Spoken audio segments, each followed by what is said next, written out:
All right. Yeah, there we go. It's a throwback. Soccer Dad Pod time. Black fisherman sitting along the river. There you go, people. We're in. As I've told you recently, I got my hand slapped pretty hard by the powers that be over at Spotify for using music that apparently is worth a lot of money. Like this song here. So I decided, in honor of my co-host today, I would ask for permission to use the tune leading in today. Two fishermen from... And you said you were picking up the tab, right? Yes, I'm picking Then up you got this. It's all yours. You can let it roll for a little bit, too. There we go. The Great Crusades, Two Fishermen, music coming in today. JB here, Soccer Dad Pod. Got a new episode rolling in. Today, I have a special... I'm going to start with this. I have a special, very special co-host with me today. He's an OG, true OG. One of my closest friends. One of those PK friends, meaning pre-kids. Yes. Pre-debt. Well, maybe I had a little bit of debt back then. Oh, yeah. I'm sure. I did, too. Coming from California. But not the big debt, you know? Like the house, all that responsible shit. Yeah. No, I don't have any of that. Yeah. Mr. Christian Motor joining me today. How's it going, Chris? It's going great. It's going great, JB. It's about time I got to be on one of these goddamn things. I appreciate you having me for one, but how many miles? How many miles on the treadmill? Yeah, I know. Walks around around Oak Park where I live. Are we your walking buddy? Yeah, you're my walking buddies, man. But you guys entertain me, and and as a soccer dad that I also am, in addition to being a musician. I find your stuff very fascinating and intriguing, and you guys are pretty damn funny too. So. Well, every now and then, it's but you got me on today, so now it's just going to downgrade your show. But. No, it's all good, man. For those of you listening, here's the deal. Chris not only is a soccer dad, as he clearly stated, he also played the lovely game that we all know. Now, with all due respect, and I don't want to hold it against him. He did play at the wrong high school. The purple and white. Who wears purple? Anyway, K-Hawk, Collinsville, K-Hawk here. There you go. Yeah, something like that. I think it went. He knows the game. Listened to a lot of shows he played. He also played at BAC, right? Yeah. With Mr. Petrie, Larry. Yeah, good old Larry Petrie. Coach Petrie. Yes, a long time ago. So I appreciate you jumping on to help out today. A quick recap. Last episode, we had the privilege of speaking with Mr. Ross Paul. Memphis native, then Texas, back to Memphis, up to Creighton, years pro, back in the Memphis neighborhood now running the ID2 program for U.S. Club youth soccer, national program, and they have 450,000 players in their system. Really fun episode because it's one of those things where, when you talk to people that have been through the system from club through the highest level of collegiate to, playing pro and MLS, in the early years and, having a really good career and then jumping out. He coached himself. He coached the women's program at Creighton for, I believe, 8 years, if I'm getting that right. And then jumping out into the club scene. The reality is he's seen it all. And it was super enlightening as far as, there's not a lot of opportunities out there. Let's just call a spade a spade. So when he says, yes, our organization has 450,000 players and they're looking for 36 to kind of pop out in one age group, it's a lot of work, but he talks about the process and what they do. It was super cool. Thanks again to Dan Donegan for the introduction. Go check it out. Now, as you know, you are a listener to the show. You know what we do here. A lot of things going on in the world of sport. Tons, especially in soccer. I'll go first. Your name here point of the day, because we're bringing that back. So if you want to toss us beer money and you want to sponsor this thing, your name here can become whatever you want it to be. Car wash owner, laundromat. I don't care what you do. If you want a little love in Soccer Dad Pod, we'll give it to you. We're cheap. what I want to talk about is in St. Louis at this point, high school soccer's back. Girls high school soccer in particular, because it is spring sport time. And my favorite part of a lot of the things that we do is the best 11. Old school team of the week. All the coaches get to nominate every single week. Every coach gets to nominate 2 players. Then all the nominations go back into the pool, and then all the coaches get a list of the players that were nominated, and they vote for the best 11. And I, because of social media nowadays, Instagram in particular, I have never seen enthusiasm or more shit talk than these kids talking about the best 11 coming up. Season hasn't even started, and we're getting PMs. Okay. And I can't wait to do it. So it's not really a news or a game event or a player. For those of you in the market, in St. Louis in particular, go give it a follow. And even if you're in another market, follow STL Best 11. It's so awesome because it's literally kind of community built through the schools, public, private, doesn't matter. Large school, small school, doesn't matter. And it just really highlights these kids, and it's cool. So much fun, man. It's cool, JB, because I see that on some of on the social media, Instagram posts that you post. You always post those, the best 11. I think that's actually really cool.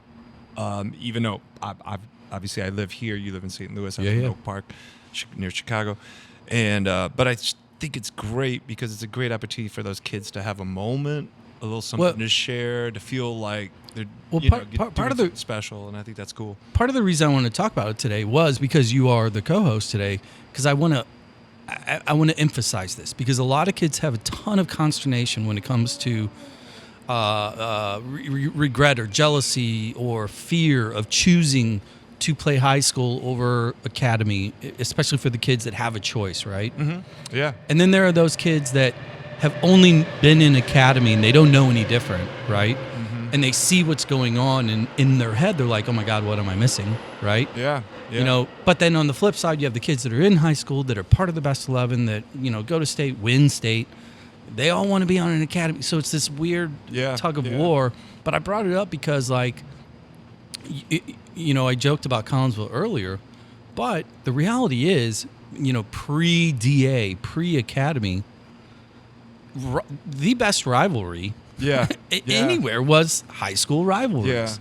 Yeah. So I think, part of Soccer Dad Pod's mission with Coach Ehrenberg in particular at Ladue, through Best 11, I want to stir that pot. Yeah. I want the kids to talk more shit. I want the rivalries to be elevated. I want everybody in on it. So anyway, great. I think that's a great thing to do. So soccer wise, what are you watching these days? What's your what's surprising you? Is it Champions League? Is it Liverpool just going to be neutral? What I know you got that in there, but it's the ups and downs with Liverpool, my club that I cheer for. It's been a rough year this year, but we did win the Prim last year, so there's always a little bit. Bad. It's not too bad, right? You can let some of the ups and downs slide a little bit, but the Champions League this week was crazy. That was a little wild. The games were crazy, but English teams dropped across they the did. board. Yeah, I was reading an article today in sometime maybe The Athletic about it, and they were talking about all the how many Premier League teams are still in it. Yeah, but then they all kind of looked pretty crappy. Well, like my guys, 2-2. I mean, obviously you're listening to this well after it's been played, but 2-2 going into basically the 80th minute. And I turn around, I go into the kitchen, pull out some meat, pull out some veggies. I'm like, sweet. I'm drinking early. Yeah. Then I turn the TV on, it's 5-2. And I'm like, what the? Yeah. Like, I know. Yeah, throwing remotes. Throwing stuff around. I want to throw one other thing out there. This is kind of good news, bad news. Bad news from kind of global state of affairs. There's a little bit of a tussle going on in the Middle East.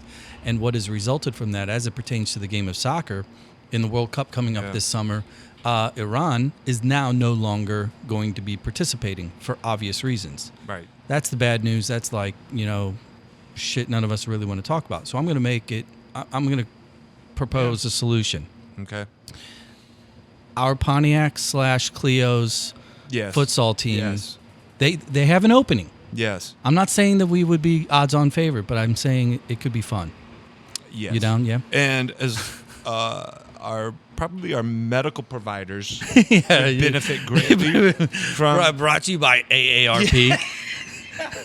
Like, Yeah, I can totally they see would that. love us to be in the World Cup right now because, we would Well, I tell you what. not only win every game, but we would Yeah. also be in the hospital. Well, here's what we're gonna do. We're gonna take a quick break when we, get some refills because I forgot to mention actually, we're up here in the northern region for this recording, at the corner of Lake and Austin, Yep. Oak Park. Drop a name. Where are we? Yeah, so my good friend Sean Stevens hooked us up here at his place called One Lake Brewing.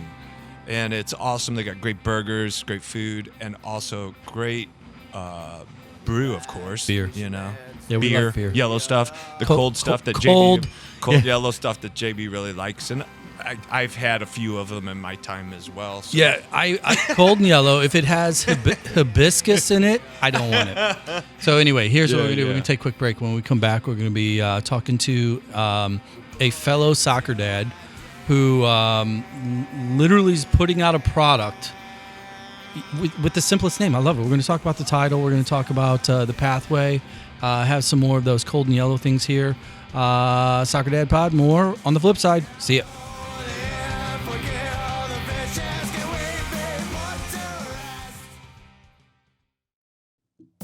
Pre-College Development Academy is live right here in St. Louis, a strategic program for high school grads that are looking to take the next step in their playing career, but are either not quite ready for the leap or are not satisfied with their options. The PCDA program helps players prepare for the college game and explore new options that were not available their senior year. In addition, the program can help shift a player's 4 years of eligibility to the last half of their college and potentially grad school experience. PCDA, a gap year to grad year solution.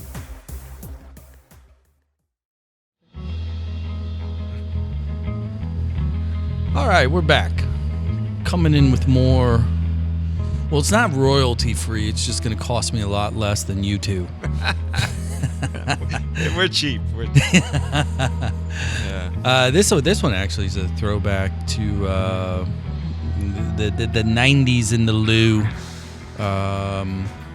little 105.7 The Point days, right?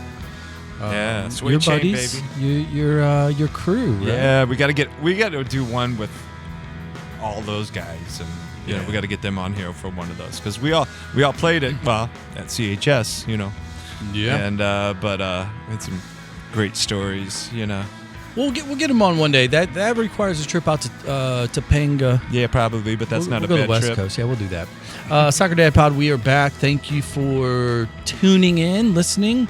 Don't forget, like, review, follow, share. All free.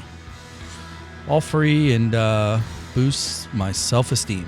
So, we are back. We're going to be talking soccer. We're going to be talking to a soccer dad.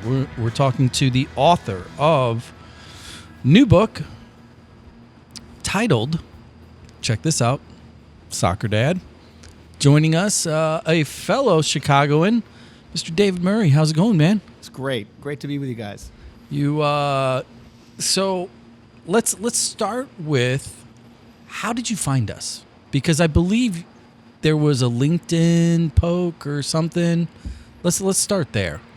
Well, when I came out with this book, I realized there was a whole community of youth sports podcasters, youth sports world that I decided to make myself familiar with. And when you're the author of a book called Soccer Dad, and there's a thing called Soccer Dad Pod, like it doesn't take a genius to figure out to get in touch with those guys. So let's start at the finish line. Title. Did you intend to be cliche? Was it? Because I did. No, I intended, because I kind of come from a world, and we'll probably talk about this. You guys are in a world of real youth soccer where you're on the inside of a really complex world that I've always felt very much in the outside of. And so Soccer Dad to me sounded novel because in politics, which I've done a lot of writing about and come from that world a little bit, you always talk about soccer moms. Who are the soccer moms going to vote for this year? So soccer dad was sort of not a cliche Okay. in that context. So this is not formal, therefore I'm going to interrupt every now and then. Yeah. When you say in the world of, excuse me, politics, you say that you guys focus on soccer moms as a demo. Yeah. For our listeners, go ahead and let our listeners know, what does that demo look like? Because I'm pretty sure I know them.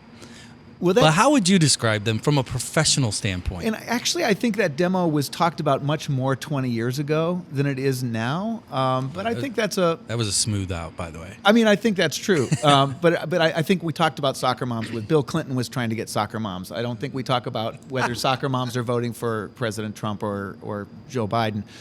But I kind of think that, it's upper middle class, white women. Is that basically what we're talking They about? drive SUVs Yeah, and wear Lululemons. perhaps. And the tumbler is not filled with water. Not always. It's not. That is definitely not water. Well, that's where we start to converge with soccer dads. Yeah, exactly. So, okay, we're gonna do a full rewind here, because obviously you wrote the book. I'll be honest, kind of like my introduction to this potential conversation. Zach was the one that came to me. Well, he came in. We were doing another recording. He's like, "Hey, I got something for you," and he gave me the book. And then he's like, and I'm like, okay. I said, "Who is this cliche individual?"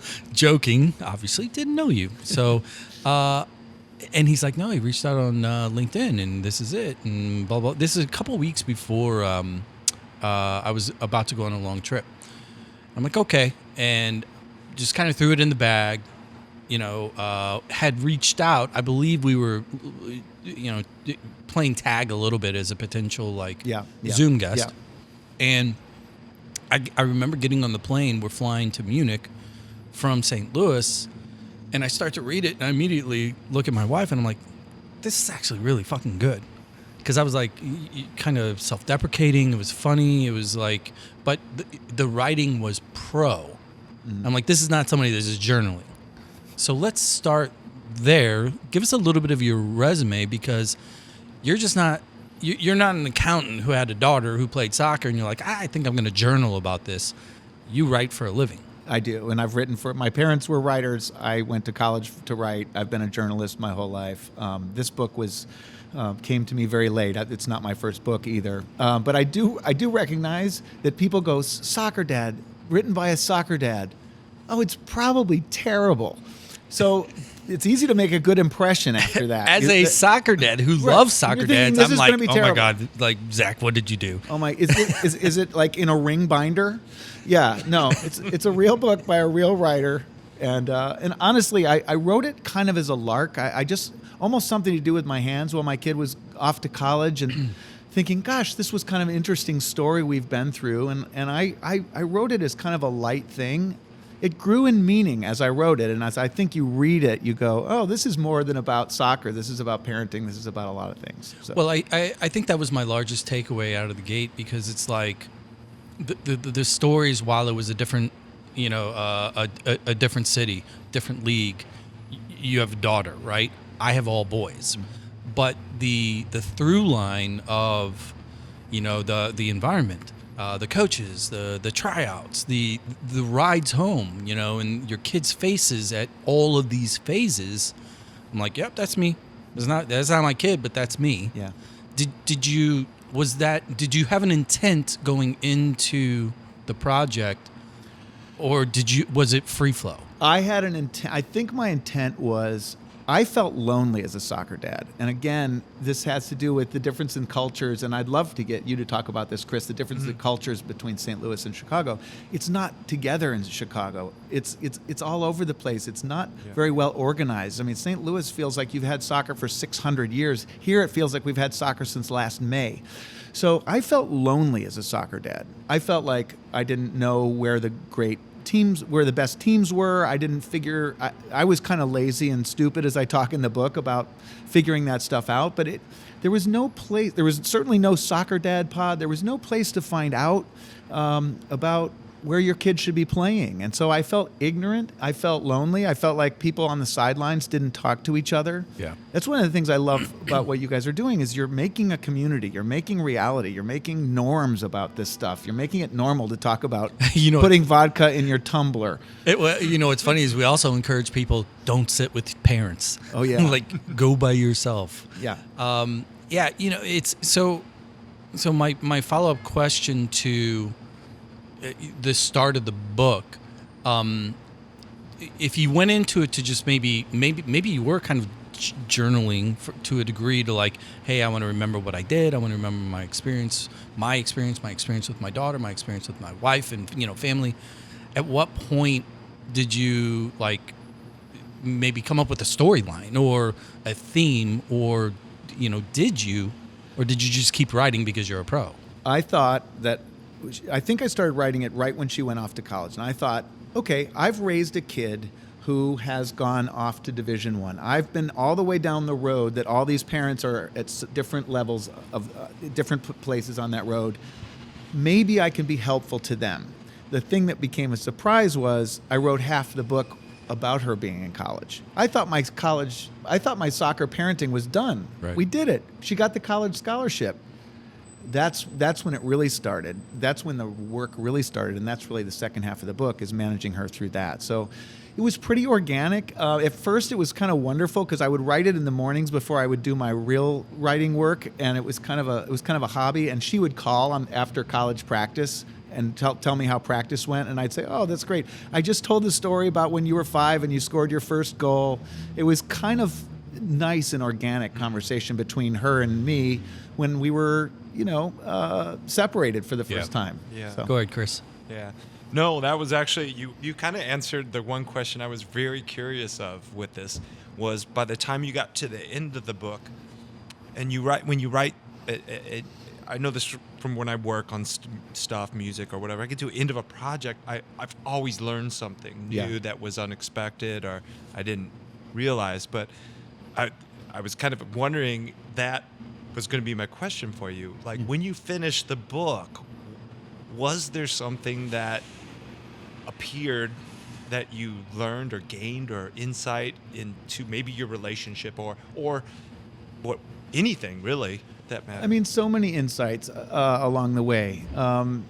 Just to name one, as you're writing this, especially since I was writing a lot of it while I was negotiating with her about her college career and talking to her, and I took pride in the fact that I would tell her even when she was a freshman, sophomore in college, you don't have to do this. We saved money for you to go to college. If you decide this is bullshit and you want to skip this and just be a regular college student, you can do that. And I would say that, and I kind of took pride in saying that until I realized, first of all, she was not going to do that. She was committed to her friends, but also, you're asking somebody to give up something that makes them special. Yeah. This has made her special for the last 17 years. Well, it becomes their id. Yeah. Like it defines who they are. Because the volume of time, especially in today's modern, quote, modern day soccer landscape, whether you are at an academy level or you're 3, 4, 5 levels down, you're still training 2, 3, 4, 5 times a week. You're traveling all over the Midwest or further. It becomes who you are. Not only you as a kid, but whoever the dedicated parent is, or group that does it. Right, and it's easy for me to say it's okay. We don't care if you become a great soccer player or not. But we still talk to her 95% of the time about her soccer. Mm-hmm. Well, yeah. So we still go to. We don't go to Athens, Ohio, drive 7 hours to ask her math teacher a question. Right. We've demonstrated that this is the thing that gets us all excited, and we're all complicit in this. And I just feel like that's important to think about. It's important to acknowledge. So let me ask you a question about your own kind of learning curve with the game, specifically through your child, because you said, thanks, man. You said that you didn't grow up with the game, you didn't really play the game, So she starts at 5 or 6 or however old. And we've already given away the end of the movie, right? She plays Division I soccer. As she starts to play, was it a chore for you as a dad to keep taking her to go to another team? Was it a chore? Did you find passion in it, or did you find the game fun at an early age, or did that take time? And do you remember when maybe the switch was flipped to where, damn, this is more than just her and her friends on a Sunday? I mean, it was always fun. She was always good.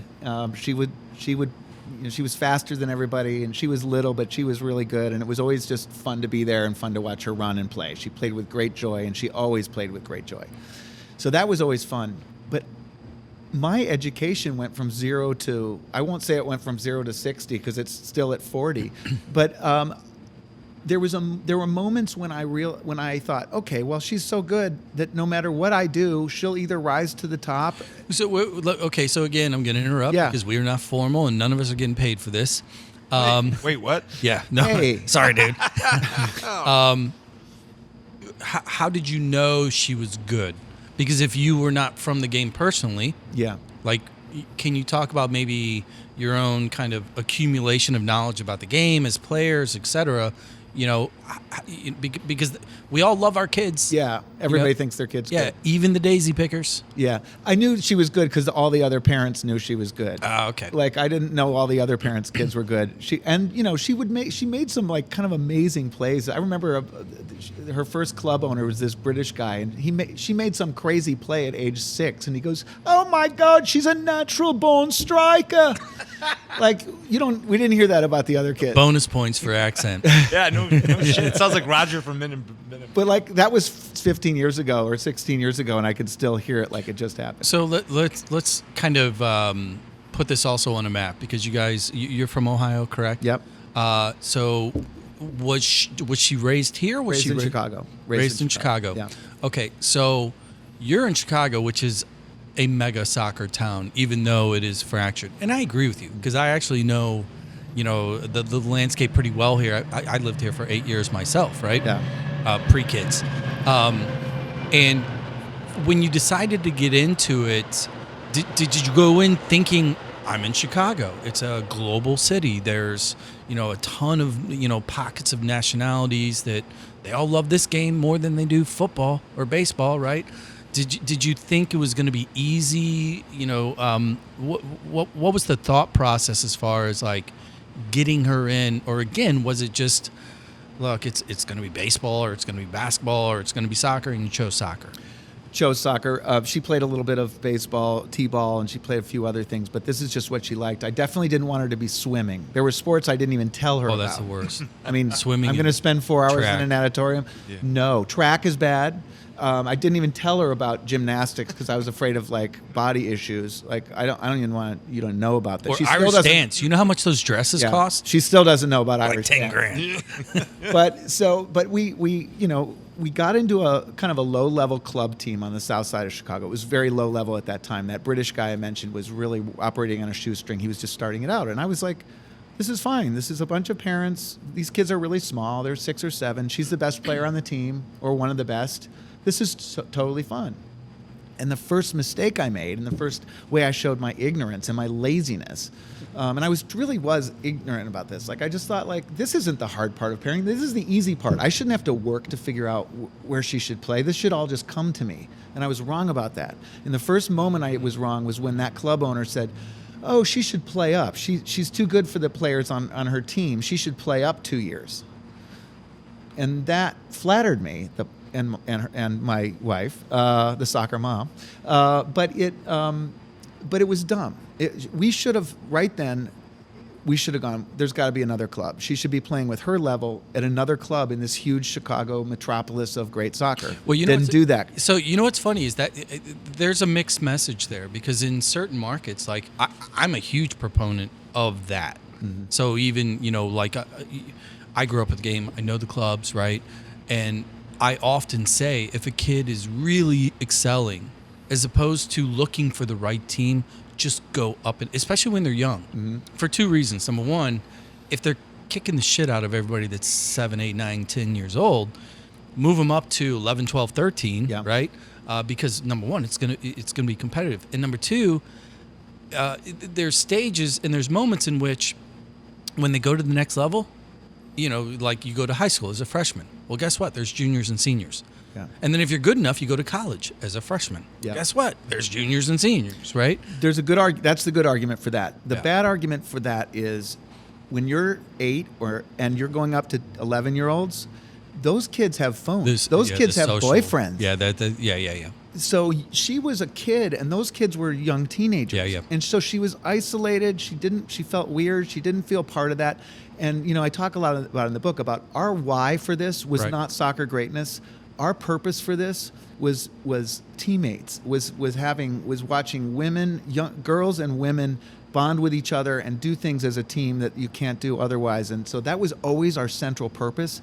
And putting her in a situation where she didn't bond with her teammates was a total mistake on our part for what we were trying to do. No, I get it. I mean, look, at the end of the day, I always get back to if a kid is good enough, they're going to go to the next level, right? Mm-hmm. So no matter what the math is or what the strategy is or how you move the chess pieces, whatever the analogy is, if a kid is really good enough, they're always going to move up. Yeah. And the largest part of the equation is nothing individuals like the three of us or their coach. It's not what we do. It's what they do, Absolutely. On and off the field. Mm-hmm. So when I hear parents talking about what they do to motivate their kids and to get their kids to work out more or get their kids more touches on the ball, I just think you're completely missing the point. It's projecting. Yes. It's insane. Yes. Go ahead, Modes. What you got? Yeah. No. I agree with all those points. I can see both sides of this. Where I can almost see just because my experience with my own son was he grew so much, like in 6th grade, and then his coach was like, "Oh well, yeah. Why don't you come play with the boys that are in high school?" And at that time, it was good kind of for him. It was a different thing. I mean, he was definitely a 6th grader playing with some high school kids. Yeah. But it helped his game immensely. He got so much quicker, faster on the ball because he didn't want to get clobbered and wiped out. But to your point earlier of being 8 or 9 years old, that would have, he was 13 years old. And it also depends on the kid. I mean, every Caitlin Clark in the world talks about their big brothers used to kick their ass. Yeah. Yeah. So we all had that. Certainly, there's an argument for that. She's an only child, so she didn't have big brothers to kick her ass. She had me to kick her ass, and I did. We were competitive, and I would not only, some parents would lose to their kids in a race. No. That was not us. I'm pretty sure it wasn't JB either. Not only would I not lose to her, I would beat her as bad as I possibly could. I remember one time beating her in a race when she was 6 and hearing her just crying. She was 100 yards behind, just crying back there. How was that couch that week? Right? Right. But when she beat me, boy, she knew it. Oh yeah, that always comes to. So let me ask a question then. More as far as I want to shift from managing her process early to maybe your own reflection, because I know throughout the book you allude to this stuff, but I want to hear you talk about it, because I'm going to repeat, you didn't grow up with the game. She enters the game. She starts to thrive. Clearly there's some there, at a level that maybe you didn't understand and you were just kind of reacting to, right? But when you think back about your own kind of self-awareness, because there's a lot of people that listen to this show that did not play soccer as kids, that their kids are, MLS2 and homegrown and GA and all this other shit. And they're like, oh my God, I need help. I don't know what I'm doing. That's who this book is for. Yeah, exactly. Primarily. Yeah. So as you're going through it, do you think back to, that 7, 8, 9, 10 kind of, those are transitional years. I hate to say that young, but that's the reality of it. Yeah. What were some things that you caught yourself maybe paying attention to more or leaning into more in order to be part of the process, as opposed to the dad just looking at the calendar and being like, okay, practice, game, practice, game?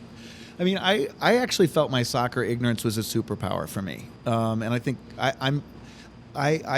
I feel almost sorry for parents who know so much about soccer and they're trying to deal with their kid and trying to not say those things on the way home that are, if I know a little bit about baseball. If she was a baseball player, I would have had harder rides home. I felt like I had a nice combination. I understood sports. I played tennis in high school. I played competitive sports now. I understood sports. I understood pressure. I understood emotion. I understood nervousness. I understood all the basic stuff about sports, including competitiveness, which she had. But I didn't understand anything about soccer. So the car ride home was all about feelings. It was all about emotion, and it was all about managing that. And to me, she had soccer coaches. She only had one dad and one mom, and I kind of felt like that made it easier for us to focus on her well-being and her spirit more than the technical aspects. Can you look back in time? Because what happens is we end up being part of families, extended families, where we see the same kids for years and years on the same team. You end up going, you're traveling, you're staying in hotels, you're going out to dinners, etc. Did you learn from the other parents that maybe were leaning in? Because as a, can I say a scholar? Are you a scholar? Would you describe yourself as a scholar, as a writer, professional writer? I think that's fair. I would go for scholar. There you go. Let's go with scholar. I'm trying to great. pump this up here. Were you feeding off of the other parents and helping it guide your own relationship with your daughter? Absolutely, and not just the good stuff that they did, the bad stuff they did too. We would talk in the way home about the other parents with our daughter, with Scout. We'd say, oh my gosh, this mother is completely off the wall. She's talking about getting her kid a UCLA scholarship, and she's in 7th grade. Like, what is she even talking about? Yeah. So as a family, we kind of decided what norms were, how intense was too intense, how relaxed was too relaxed, because there were also some hilarious hippie parents who would just like sit under a tree and play guitar the whole game. It's like, I don't know why you aren't watching your kid run out on that green field. That's almost pretty beautiful. That's almost worse. That's almost more self-absorbed. Right, exactly. Like, so Jesus. There was like a lot of parents, and in the book I talk about one parent, this guy named John Lillig, who was the only one who I would say did everything right. And he just did everything right. Like he would show up at a game, he would shake everybody's hand and say hi to everybody, and then as soon as the game started, he would go down to the sideline. Oh, I love this guy. I'll buy him beers. He said, I don't want to hear the parents talking, including himself. Parents do more posturing on the sidelines than the players do on the field, I think, half the time. And then he would come back at halftime and say hi to everybody. He managed his kid through school and through the different. He did master. Yeah. Like, I think the hardest thing about this, and at least it was the hardest thing for me, is as a good soccer parent, you have to master a pretty complicated set of possibilities for your kid. Whether you're in St. Louis or you're in Chicago, you have to understand how good your kid is, how good, all these different levels of soccer, how good that coach is. You have to figure stuff out. But then you have to bring all that intensity to it and step back and make your kid feel like it's completely their lead. And those are two hard things to do at once.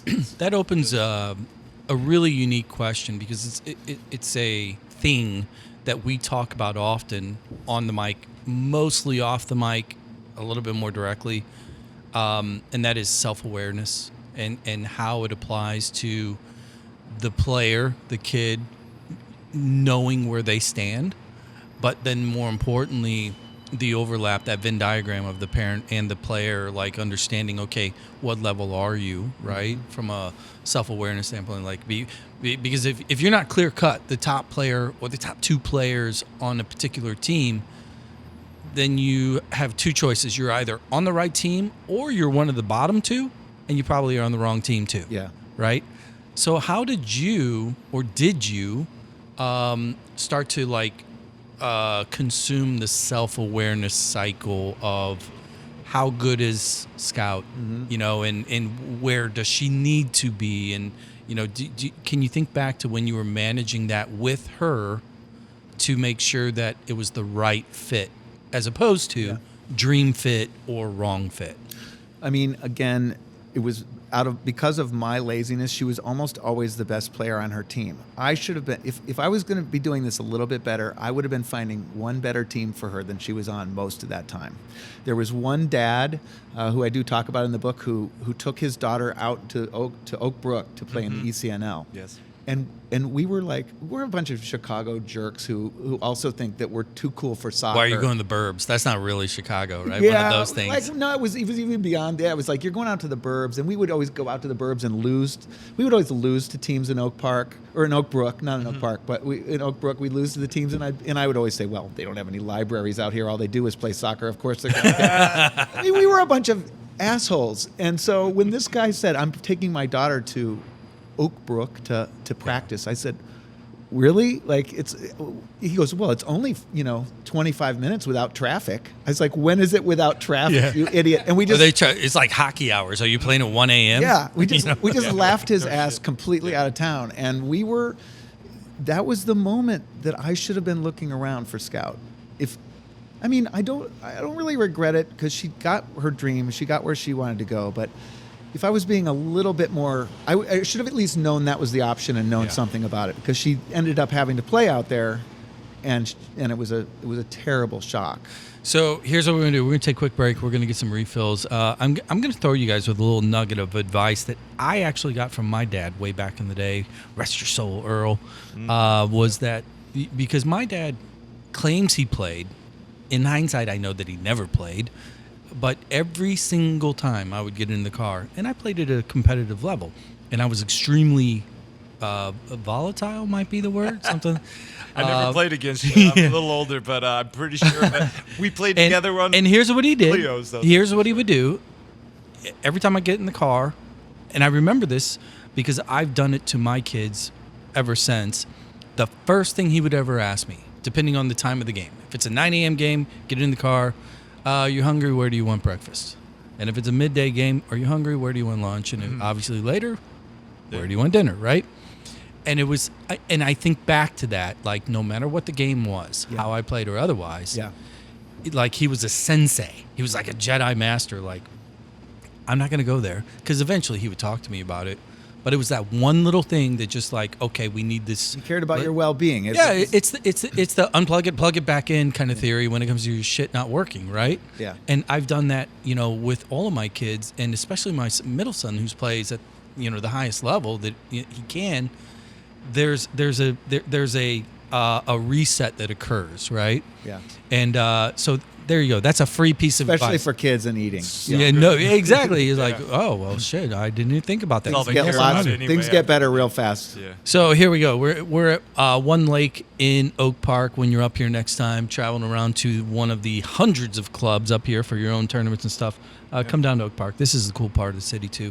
Yeah. Get some beers. When we come back, more Soccer Dad with Mr. Murray and Mr. Motor, and we will be right back. See ya.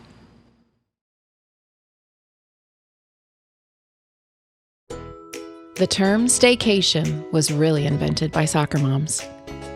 Located 1 hour and 7 minutes from the Arch, the Music Box Chalet at Innsbruck is a hidden gem. Buried in 3 acres of private woods, the Music Box has a master suite for just you, a loft and second bath for them, and a vinyl collection to meet your every mood. The full-size kitchen will easily accommodate 3 to 12 bottles of rosé, while the huge fire pit seating area will keep the big kids busy. Golf, fishing, kayaking, pickleball, or simply reading a book with Mother Nature, all at your fingertips. Visit either VRBO or Airbnb to find the Music Box Chalet. And now, back to those guys.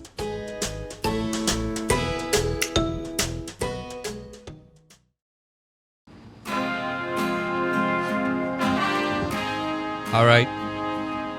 Rounding it out, coming in with the third leg of this stool here, Mr. Brian Crum. Shout out to Brian Crum, member of the Great Crusades, which you heard in the intro, and a member of the Suede Chain, which you heard in the middle. And my Mr. Co-host here, my partner in crime for the day, the producer. How many tracks on this single did you play? There's like 7, some drums, 8. some maracas, some organ, and some piano. No cowbell. There might be one in there. I sneak those things in there sometimes. Never enough. Yeah, Never enough. Never enough. More cowbell. Yeah. Needed it plenty. Go check it out. So I'm gonna put links, name links in the show notes for all this music. Give these guys some support because again, I'm beating the Spotify machine with these new tunes here. So we're back. We are here at One Leg Brewery in Oak Park, joined with David Murray, author of Soccer Dad. So my first question for you is, did you get the book you wanted? And did you have a target? I didn't have a target, but I did get the book I wanted. I've written lots of books. I've written lots of articles in my life. Somehow this thing came together. I hold it in my hand, and I think this is exactly what I have to say about this. This is everything I have to say about this. Until we have conversations with other soccer dads and soccer moms, and then it opens it up. I think it's perfect, and for what it is, I think it says everything that I know how to say about this stuff, and nothing I don't. So let me ask you then, again, as you're entering into, because what year is your daughter? She's a senior. She's going to graduate in a couple months. So you're at the. We're done. No more. No more soccer. So now she gets to have fun with friends, some co-ed on the holidays, and it's over. Yeah. Has it been more of a aw shucks feeling, or do you feel like this is a little bit of a funeral procession? It was very sad. The last game was in October, and it was very sad. And we were, as a family, we were deeply sad about it. We couldn't believe this was coming to an end.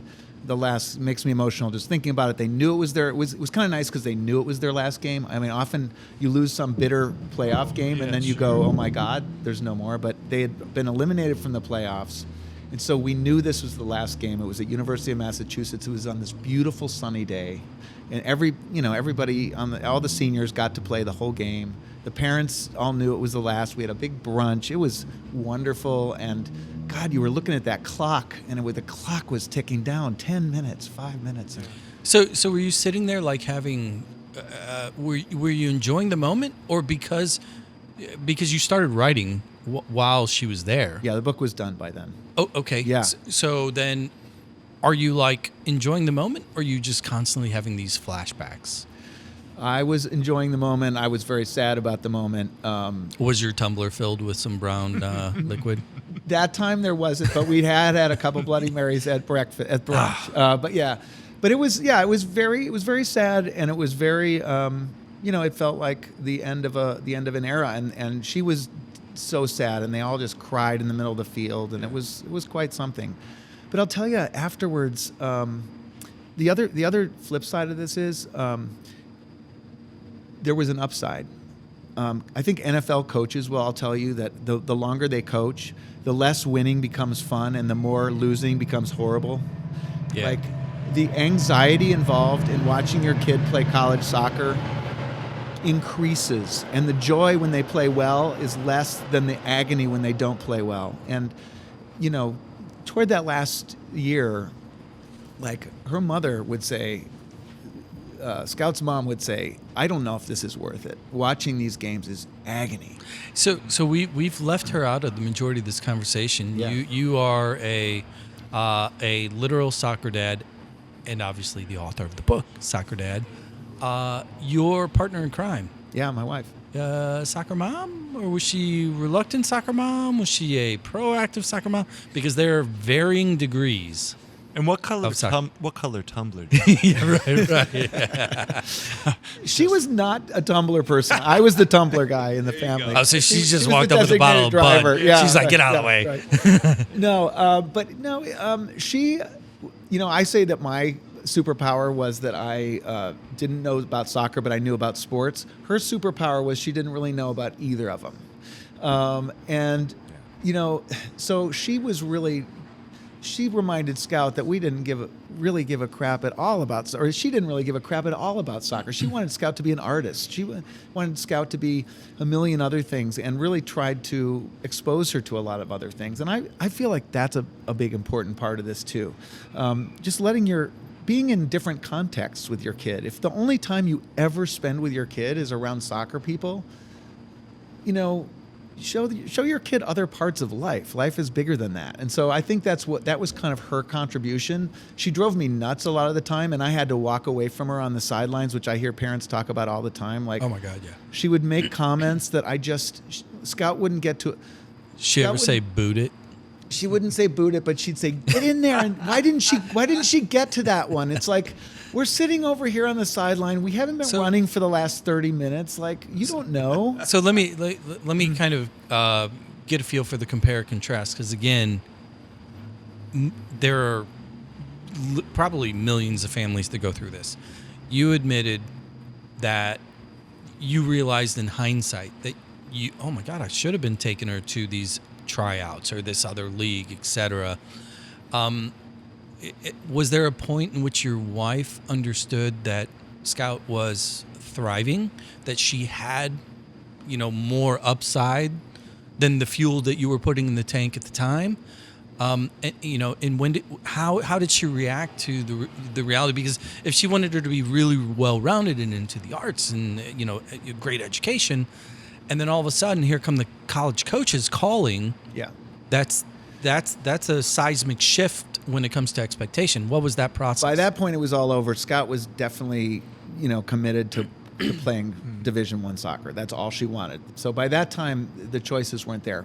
No, I think the difference is, and I think soccer parents or sports parents or parents in general should, articulate and think about these differences. I was always, whatever Scout did, I was always thought it was great.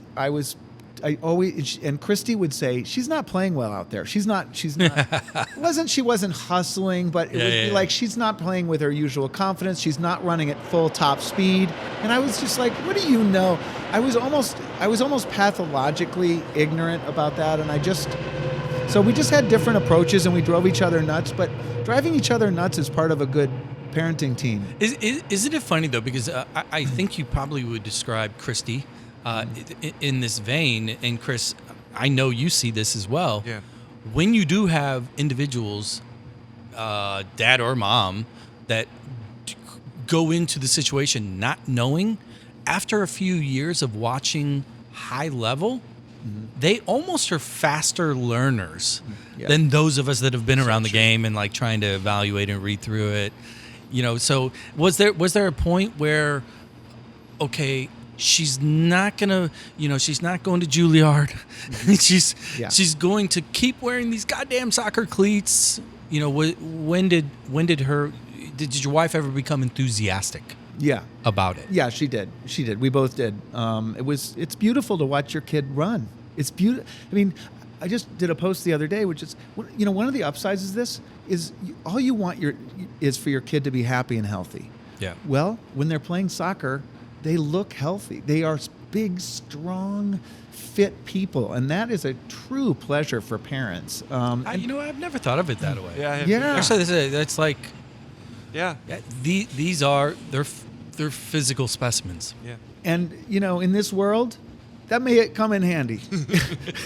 Handier and handier. It's a good head start to understand what that, process looks like, I guess. Feels like it. So do you have a little bit of a Faces vibe in you, in which you wish you would have known now what you didn't know then?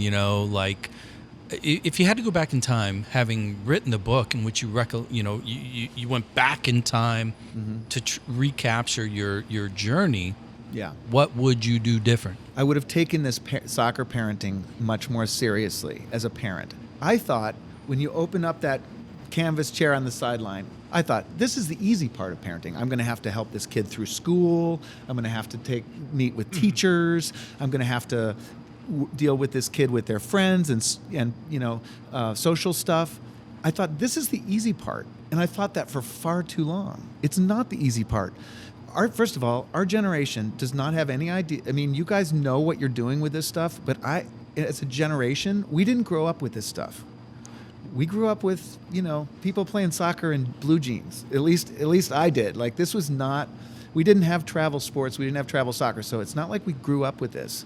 And, mastering it, figuring it out, deciding what's worth it and what's not worth it, and what you're going to spend your family's money on. I mean, it was easier for us because we had an only child. But God, if you have 2 or 3 kids and you're trying to decide, you're putting all your money into this one kid who's playing soccer. Why you got to remind me? I mean, I thought we were friends. This is a hard problem, being a soccer parent these days, or being a sports parent, because the system's weird, the system's difficult, and it's not rational.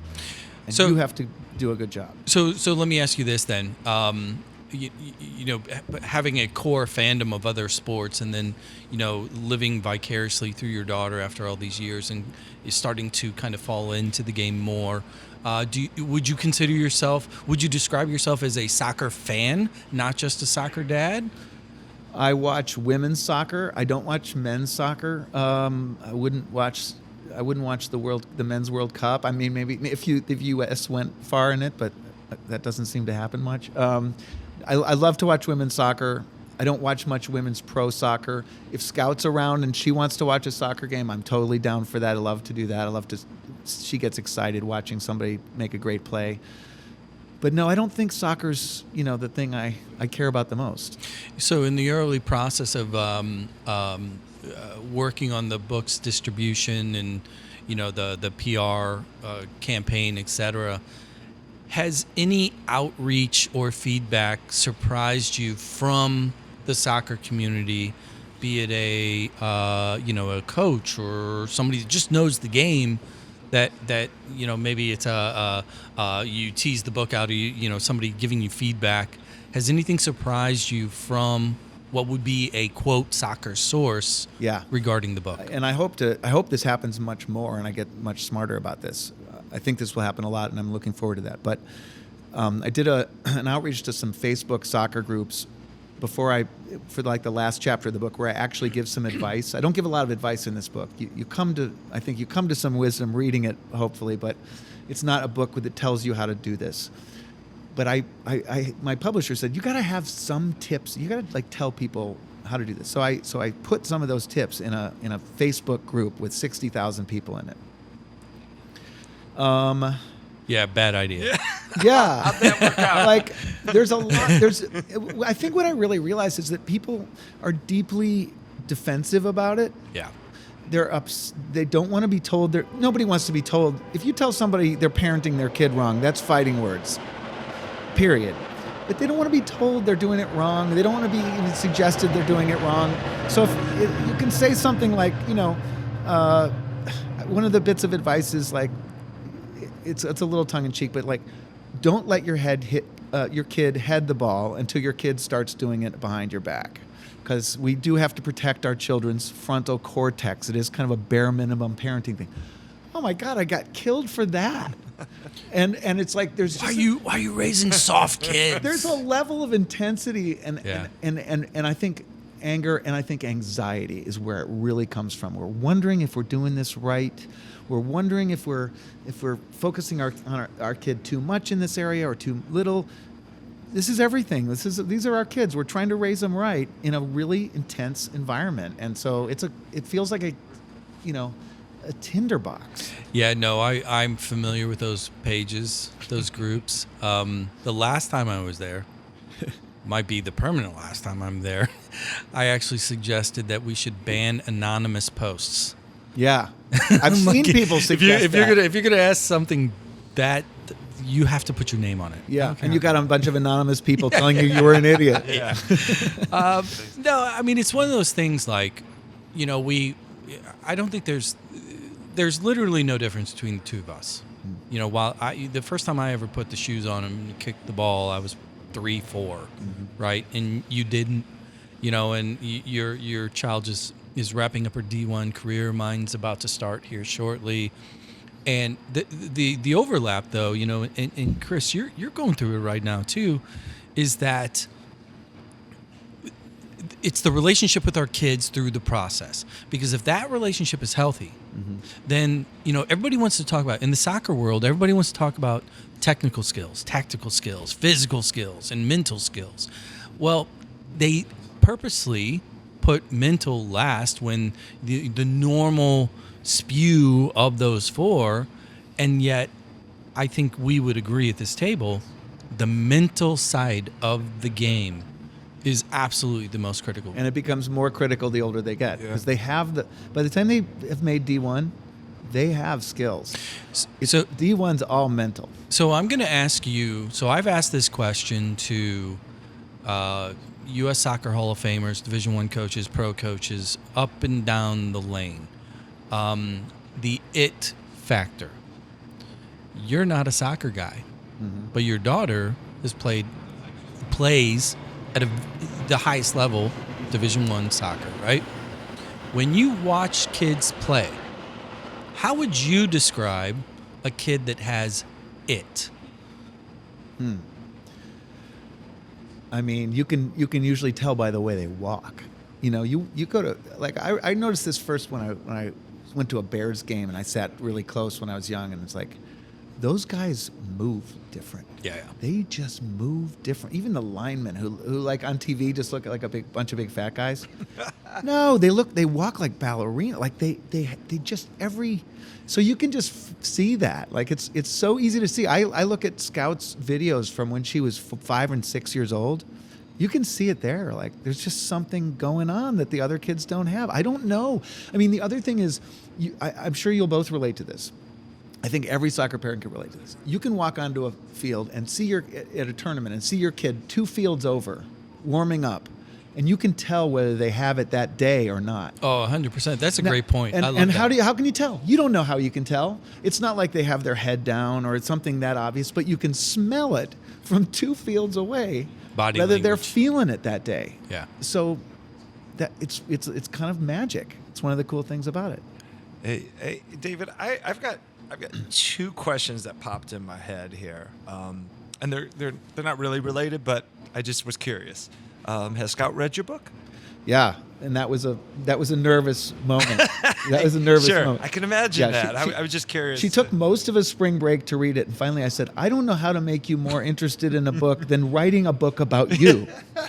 But she did, and I thought she was going to take a lot of stuff out of it, because there's some serious stuff about her college soccer coaches and stuff, and I thought she would really try to dial it a lot of it back. She made 2 little changes and said, she said, thanks for writing it, Dad. Oh man, that's so great, because I was just thinking how cool, how cool that must have been for her to see. Wow, my dad. That's that's pride in me, and great probably for her. Yeah. Her confidence just as a young woman, and your relationship, and to see that it meant something to you as well. And I guess so it does lead to my other point is, my other question was, I mean, after all this, like, is there a moment, or is there something that is your favorite thing of being a soccer dad? Yeah. I mean, just, it could be anything. Maybe one moment that just hits you that stands out, or just a generalization even. So. I think, I said in the beginning of the book, I say that, a lot of people get accused of, living vicariously through their kids. Like, my soccer career wasn't good, and I want yours to be. Yeah. I just wanted a buddy. I wanted a playmate. Yeah. And she and I played sports together when she was really little, and we played the whole time she was growing up. And we shared this passion, and we shared competitiveness, and we shared all that stuff. And we still have like ping pong matches where we have parties, and we put ourselves on the opposite side of the brackets. Yeah, on purpose. On purpose. We're the number 1 seeds, and every single time we murder everybody in the whole garage. We have this big garage, and we'll go through them all, and then we play against each other, and everybody's rooting for her to beat me. Like that's pretty cool. That is cool. That is sharing. Yeah. That is sharing a lot. It is. Yeah, it's funny is, I'm listening to, it's a great question, Chris, because it's like where it takes me, one of my probably one of my largest pet peeves outside of Boot It, but one of my growing pet peeves as it pertains to the relationship that we have with our kids and soccer and these clubs and teams and leagues. I am so fucking over people complaining about pay to play. Yeah. Because if you get over yourself for a second and the budget, and I'm not diminishing the money. Look, money's real. We all, claw for, what we have and where we spend it. But if you can't accept the reality that what you are spending your money on is that car ride home, is that post-game meal, is that wake up, make their breakfast and see how anxious they are for the game. All of these things. Because, if we really want to make about money, okay, smart person, pull out a calculator and divide up what you've spent into the hours that you get to spend with them, watching them, Bingo. the training, that's the cars. Yes. Aside from the larger economic and socioeconomic issues, that is one of the big Thanks, man. things here, which is like, if you can't afford it, this is a pretty good deal. Yes. Because aside from this, you're not traveling to these places with your kids. You're not spending that time in the car. You're not sharing this incredible joy. So true. And your kids on their phone in the basement doing God knows what. Like, no, this is a pretty... God, a couple years ago, like true story, we were out in Palm Springs, and you go into that and you think about all the people that really complain. Look, Palm Springs is an expensive place. You have to go there. That's where the event was. Oh, darn. We had, you're right, real rough. Get out the violin. And here's where I'm going with this, though. Like, game day, great. Boys won. Off day, two games after that. But on the off day, we go to Joshua Tree, go out there with my son, and we're standing there. And he just takes a second, looks at me, and he's like, hey, Dad, I really appreciate everything you've done. Yeah. Like, boom, okay, that's it. I'll pay double. Yeah, right. So, Yeah. And I think parents... I remember going to the Hill with Scout. We were in a tournament in St. Louis, and everybody else was at the Buffalo Wild Wings. We went to the Hill, and some 80-year-old woman was serving us, calling Scout honey, and I thought, this is pretty damn cool. We wouldn't be here otherwise. Yeah, look around the walls. You're going to see more pictures of soccer players. I think that's great because I had my own sort of a view on this whole thing too of being a soccer dad. How lucky I feel. Yeah. And it reiterates JB's point, and it's this thing. It's those. Simple things like a memory of just after a win and where he gets in the car, he's on cloud 9, and you're so proud, and he puts Biggie on. We got the windows down. We're in Denver. Yeah.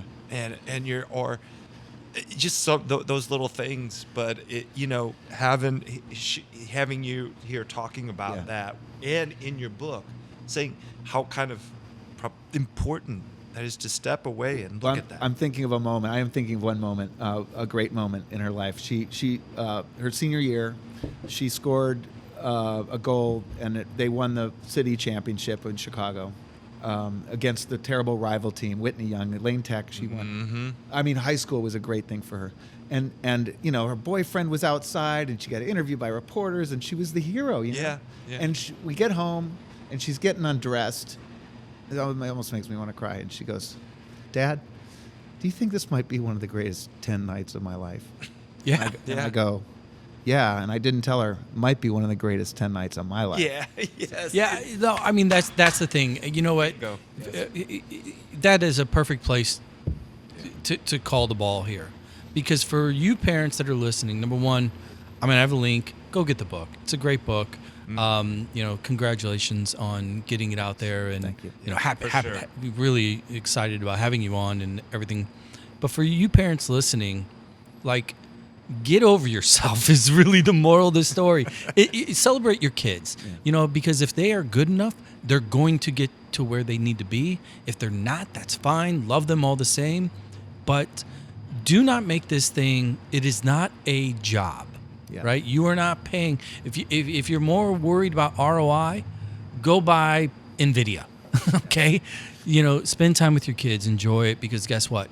It will come to an end. Yeah. You just experienced it. Yeah. I know it's coming because I'll never forget my last game. Mm-hmm. Right? You talk about those 10 days. Yeah. I know what mine is. Yeah. Right? We all can remember that. Yeah. So congratulations on getting it out there. Publisher? Publisher is Disruption Books. You can pre-order it. It's not out until April 14th. You can pre-order it at soccerdadstory.com. Awesome. Well, David, thank you for joining us. Thanks for having me. This has been so much fun. How many interviews have you done so far? Have you? I'm assuming quite a few. Yeah. 4 or 5, with a bunch more to go. Yeah. But, well, but we'll be top of the pile. Well, I already know it. this will definitely I be gotta unique feel it. because you guys scare me because you know this. You know what you're talking about with this stuff. Anyway. You want to know what's funny? Zach gave me the book, and I'm like, "What does this guy know?" Well, apparently enough to put it in words, and it will help a lot of people. So, congratulations, I hope so. Thanks so much. Congratulations. Chris Motor. Thank you, brother. Brother, where are we thanks going for to dinner, having by the me. way? Thanks for having me, man. With this is great. I get to drink beers and talk soccer and hang with my good. It's almost as if it's something like we've been doing this for, I don't know, 25 years I know. plus. Nah, no. Yeah, It's a all long good. time. All right, everybody. Thank you very much, Soccer Dad Pod. We are on our way out. Like, review, follow, share. Till next time, see ya.